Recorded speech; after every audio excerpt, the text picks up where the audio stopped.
जय हिंदू राष्ट्र।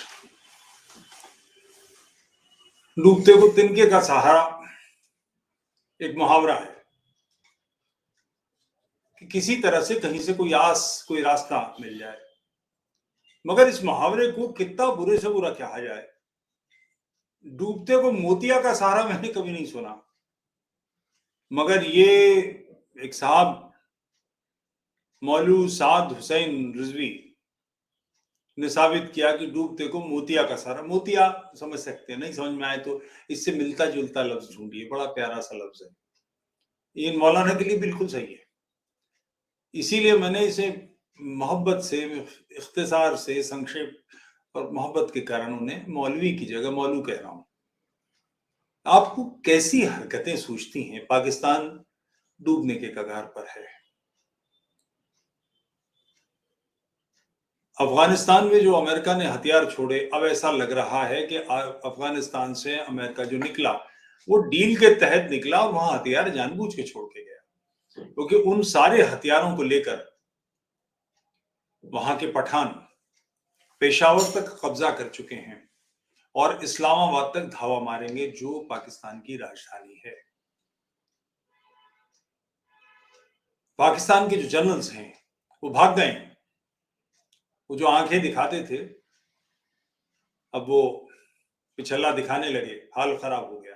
तो पाकिस्तान की इकोनॉमी डूब रही है, पैसा नहीं है। कई लोग ये कह रहे हैं कि भारत में अगर उसका पाकिस्तान का रुपया 3.5 गुना हिंदुस्तान से कम है, तो ये मैं निवेदन करता चलूं, चूंकि मैं पाकिस्तान कई बार गया हूं। पाकिस्तान का रुपया हमारे रुपए के मुकाबले 1 रुपए का अगर हमारा था तो उनका 1 रुपए 40 पैसे, 1 रुपए 45 पैसे जैसा था। ये भी हाल के काम है, जो इतना बुरा हाल हो गया है कि पेट्रोल 300 रुपए से ऊपर निकल गया और आटे का ये हाल है और सामान नहीं, वगैरह वगैरह वगैरह। दुर्गत जो हो गई है, क्योंकि तिजोरी से सारे पैसे निकाल लिए। अब तिजोरी में कुछ नहीं तो कहां से खिलाएं, कहां से खाएं। कराची के आसपास पोर्ट पे जहाज खड़े हैं, सामान सड़ रहा है, बुरा हाल है। उनको देने के लिए डॉलर नहीं है, मजबूरी है। प्याज आएगी और प्याज कितने दिन रह लेगी? 1 दिन, 2 दिन, 3 दिन, 4 दिन, उसके बाद तो बदबू देगी। और चीजों का है, गेहूं चावल तो रह जाएगा, मगर पाकिस्तान के पास कुछ नहीं है। तो ये मौलू साद हुसैन रिजवी ने तकरीर फरमाई। अच्छा, वो अकेले मोतिया नहीं है, सुनने वाले भी ढेर सारे इकट्ठे हैं, मोतियों का एक झुंड है, कई सारे झाड़ इकट्ठे हैं। और क्या कह रहे हैं वो? तुम वहां जा रहे हो, यहां जा रहे हो, यहां से पैसे मांग रहे हो, वहां से भीख मांग रहे हो, कोई नहीं दे रहा। एक हाथ में कुरान उठाओ और दूसरे हाथ में एटम बम लो। तो एटम बम जैसे कोई अद्धा बउआ है, तो हाथ में ले लो, इतने पी के बात की है, और लेके स्वीडन पहुंच जाओ। स्वीडन का जिक्र क्यों? कि स्वीडन वो देश है जहां कुरान जलाई जा रही है, जहां कुरान जलाने की आधिकारिक अनुमति है। सरकार से उन्होंने इजाजत ली और सरकार ने कहा कि जो किताब तुम्हें मारने का उपदेश देती है, तुम्हारे कत्ल का उपदेश देती है, तुम्हें उसे जलाने का हक है। वहां पहुंच जाओ, फिर हम देखें कि तुम्हें कौन पैसे नहीं देगा। आप तसव्वुर करें, कल्पना करें, मैं एक मंजर उनकी आंखों में जो तैर रहा होगा ये कहने से पहले, मौलवी साद हुसैन रिजवी के, वो मैं सोच रहा हूँ कि लोग पाकिस्तान के पीआईए के जहाज से जा रहे हैं और एक हाथ में कुरान है और एक हाथ में उनके हथगोला जैसा एटम बम है, और वो लेके स्वीडन पहुंच गए हैं, यूरोप पहुंच गए हैं और धमका रहे हैं लोगों को कि हमें पैसे दो। हाँ, यही तो मुंबई में हो रहा था। प्रोटेक्शन मनी और क्या है कि आपकी दुकान पे बम नहीं फेंका जाएगा, आपका गल्ला नहीं लुटेगा, आपके बाजार में बलवा नहीं होगा, आपको मारा नहीं जाएगा, हमको इतना पैसा दे दो। उसी मानसिकता में मौलवी हुसैन रिजवी, साद हुसैन रिजवी लगे हुए हैं। और ये सोच कहां से आती है? ये बेसिकली जजिया है। जजिया काफिर को देना होता है, मुशरिक को देना होता है। जो 4 सेक्ट्स हैं इस्लाम के, उनमें 3 सेक्ट तो बिल्कुल, चारों सेक्ट्स का वैसे बिल्कुल साफ कहना है कि मुशरिक को तो देखते ही मार दो, यानी मूर्ति पूजक तो तुरंत मार दिए जाने चाहिए। और जो काफिर हैं, काफिर का मतलब यहूदी और ईसाई, जिन्हें वो अहले किताब कहते हैं और ये कहते हैं कि उनकी किताब करप्ट हो गई है, और उन लोगों को इस्लाम कबूल न करने की वजह से वो गुनाहगार हैं और उन्हें इस गुनाह का अजाला देना पड़ेगा, इसका प्रायश्चित करना पड़ेगा। उनके कुफ्र की सजा है जजिया। जजिया देना उनका फर्ज है। और सिर्फ जजिया टैक्स नहीं है। लोग कई बार कहते हैं कि टैक्स है, टैक्स नहीं है। जजिया में देने वाला खड़ा होगा, लेने वाला बैठा होगा, हाथ बढ़ाकर दिया जाएगा, यूं नहीं दिया जाएगा, यूं दिया जाएगा। जजिया लेने वाला हाथ से उठाकर पैसा लेगा, हाथ पर थूका जाएगा। ये तो एक छोटी सी चीज है, काफिरों के लिए और सारी शर्त है। अगर वो किसी सवारी पर सवार हैं और सामने से मुसलमान कोई आ जाता है तो उस सवारी से उतर जाना होगा। आप अपने बुतखाने, अपने कलीसे, कलीसा कहते हैं चर्च को, कलीसे अगर टूट रहे होंगे तो उनकी मरम्मत नहीं करेंगे, नए कलीसे नहीं बना सकेंगे। कोई मुसलमान किसी भी वक्त आपके यहाँ मेहमान आता है, जान पहचान से मतलब नहीं, वैसे आ गया तो 3 दिन के लिए उसे रखेंगे, 3 दिन 3 रात के लिए उसे रखेंगे, खाने पीने का सामान फराहम कराएंगे। आप समझ सकते हैं कि काफिरों के साथ तो वो जो मानसिकता है इस्लाम की गैर मुस्लिमों के लिए, कि इस्लाम का कंसेप्ट ही ऐसा है, वो सोचा ही इसलिए गया था कि सारी दुनिया में इस्लाम नाफिज हो जाएगा, और हुआ ऐसा बिल्कुल नहीं। तो इस्लाम के जो लीडर्स हैं, इस्लाम के जो मुल्ला हैं, ये मौलू मोतिया द ग्रेट, जिसे हमारे ब्रज के क्षेत्र में कहते हैं सटक मोतिया, जो इस किस्म की बातें कर रहा है और सुनने वाले डफर से इकट्ठे हैं आसपास में, वो सुभान अल्लाह, जज़ाकल्लाह और अल्लाह अकबर और फलाने धमाके। पलट के किसी को ये नहीं सोचता कि सारी दुनिया में इस्लामी मुमलिकत, हर जगह इस्लामी प्रजा पर दलित है, दयनीय स्थिति में है, कुछ नहीं उसके पास, बिल्कुल गुलामों की तरह उसको जीना पड़ता है। कारण नॉलेज कहीं कुछ नहीं है, आपके पास कोई क्षमता नहीं है, कोई विकास आपने कुछ नहीं किया, कोई चीज डेवलप नहीं किया, बिल्कुल ही सत्यानाशी किस्म का समाज, और सपना सारी दुनिया पर काबिज होने का, सारी दुनिया को जीत लेने का। मानसिकता ये कि 150 करोड़ लोग बचे हुए 550 करोड़ लोगों को जीत सकते हैं। पिछले 150 साल से जूते पड़ रहे हैं पोस्ट वर्ल्ड वॉर के बाद से, तो बिल्कुल ही मट्टी खुआर है।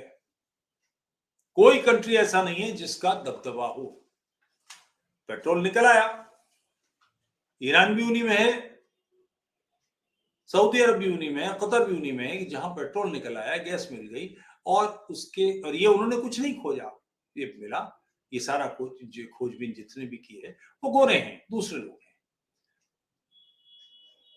डेवलपमेंट जितना हुआ सब बाहर के लोग हैं, और ये सपना देख रहे हैं कि हम अल्लाह की सबसे बेहतरीन मखलूक हैं। मुझे इस पर एक वाक़या याद आता है। यहूदियों के लतीफ़े बहुत उम्दा हैं, बहुत बहुत मिजाजन बड़े हसूड़ लोग हैं। उनका ये कहना है कि वो गॉड की, यहोवा की, ईश्वर की चयनित, ईश्वर का चयनित समूह है, कि ईश्वर चोजन पीपल कहते हैं कि ईश्वर ने उनको चुना है, और पिछले 2000 साल से उनकी दुर्गत है, दुनिया भर में मार खाते हैं। तो किसी ने उनसे पूछा, रबाई से, जो बड़ा सीनियर रबाई था, कि क्या आप अब भी मानते हैं कि आप चोजन पीपल हैं? उनका जी मैं यही मानता हूं, मगर अब मैं चाहता हूं कि ईश्वर किसी और को चुन ले, हमें छोड़ दे। अल्लाह मियां की मखलूक और उसकी ये हालत। रुखसाना बेगम का 10 रुपए घंटे की हाजिरी का रेट, ऐसी दुर्गत की स्थिति, हराम की खाने के अलावा कोई काम नहीं, कुछ डेवलप नहीं करेंगे, कोई चीज बनाएंगे नहीं। मुल्ला ने क्या करना है? तकरीर करनी किसी का जाके, और उसकी मुर्गी खानी, बिरयानी तो तोड़नी, इसी तरह की। तो ये जो मौलू साद हुसैन रिजवी साहब द मोतिया हैं, इन लोगों से जान छुड़ा लीजिए। अब बहुत कुछ खोने को भी नहीं बचा मेरे पाकिस्तानी भाइयों। पाकिस्तानी भाई इसलिए कह रहा हूं कि आप मेरे भाई हैं। इस्लाम ने आपको हमसे छीन लिया, अपने घर लौटिए, इन कमबख्तों से पिंड छुड़ाइए। अगर इनसे पिंड नहीं छुड़ाएंगे तो आपके पास कुछ बचेगा भी नहीं, कोई जिंदगी। आप उन आंखों का क्या करेंगे जिनमें सपने तक नहीं है?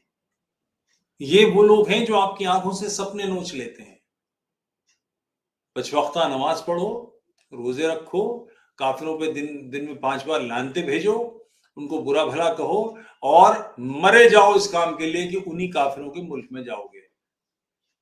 बड़े बड़े तुर्रम जो हैं, 30 मार खां, सब बाहर पड़े हुए हैं। जो बड़ा जिहाद और यूं सिखाता, बाप मर गया, जाकिर नायक बाप की मैयत को खंदा देने हिंदुस्तान नहीं आया।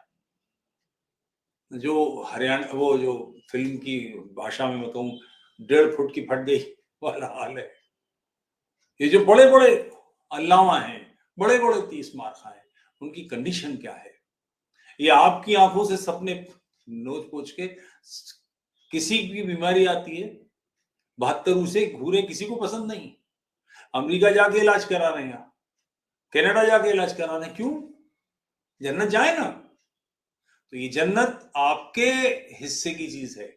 वो धरती पर जो काफिरों ने जन्नत बनाई है उसका मजा लेते हैं, वहां चले जाते हैं। इनसे बाहर आइए, इन पर लानते भेजिए, और ये आपको पब्लिक में करना पड़ेगा, लोगों के सामने बोलना पड़ेगा। अगर आप ऐसा नहीं कर पाएंगे तो ये तय समझिए कि ये आखिरी पीढ़ी है जिसके पास खोने के लिए भी कुछ नहीं बचेगा। बहुत बुरा सिस्टम है ये, बहरहाल है, इसे रद्द करना आपका काम है। नीता चिटवानी जी, बहुत बहुत धन्यवाद मेंबरशिप लेने के लिए।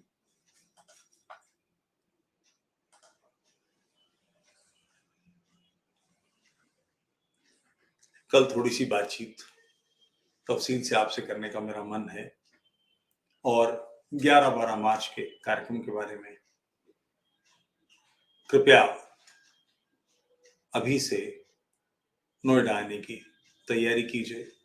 राष्ट्र की समस्याओं के समाधान के लिए हम क्या कर सकें, इस पर एक गंभीर बात, एक बड़ी बातचीत, एक दिशा जिसमें आपकी मेरी भागीदारी हो, इसका एक प्रयास। और ये को मैं आपको नहीं सिखाने वाला हूं, हम सब विचार मंथन से ही निकालेंगे। मिलते हैं फिर। जय हिंद राष्ट्र।